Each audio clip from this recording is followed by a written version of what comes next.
Hi student, 12th standard chapter 6 example 6.180.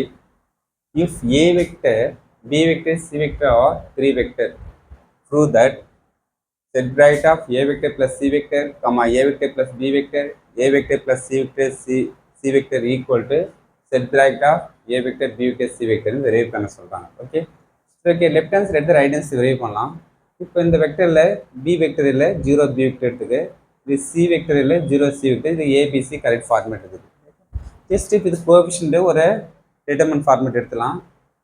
1 0 1, second கோனா 1 1 0, தேர்டில் 1 1 1, AB set ரைட்டா ஏபிசி. ஓகே, இது மல்டிப்ளை பண்ணால் ஃபேக்டர் நமக்கு வரும். ஓகே, இதெல்லாம் மல்டிப்ளை பண்ணால் ஃபர்ஸ்ட் ஃபேக்டர், இது செகண்ட் ரோவில் மல்டிப்ளை பண்ணால் செகண்டு, தேர்டில் மல்டிப்ளை பண்ணால் தேர்டு. ஓகே, இப்போ ப்ளஸ்ஸு மைனஸு ப்ளஸ்ஸு ப்ளஸ் ஒன்னுன்ட்டு இது கேன்சல் ஆனமுக்குன்னா இருக்குங்க 1 மைனஸ் 0, 0வில் மல்டிப்ளை பண்ணால் 0 தான், ஃபேக்டர் எக்ஸ்பிளைன் பண்ணி வாங்க. ப்ளஸ்ன்ட்டு ப்ளஸ் ப்ளஸ் 1 கேன்சல்னா 1 மைனஸ் 1. இப்போ இது 0 ஆகிடும், இதுவும் 0, ரிமைனர் 1 மட்டும் இருக்கும். அப்போ செட் ரைட்டாக ABC vector.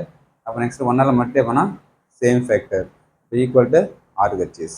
Okay, hence prove நேருங்க. ஹென்ஸ் ப்ரூவ் லாஸ்ட் ஃபினிஷ் பண்ணிக்க. இதுதான் நமக்கு 3 மார்க் கொஸ்டின். Thank you student.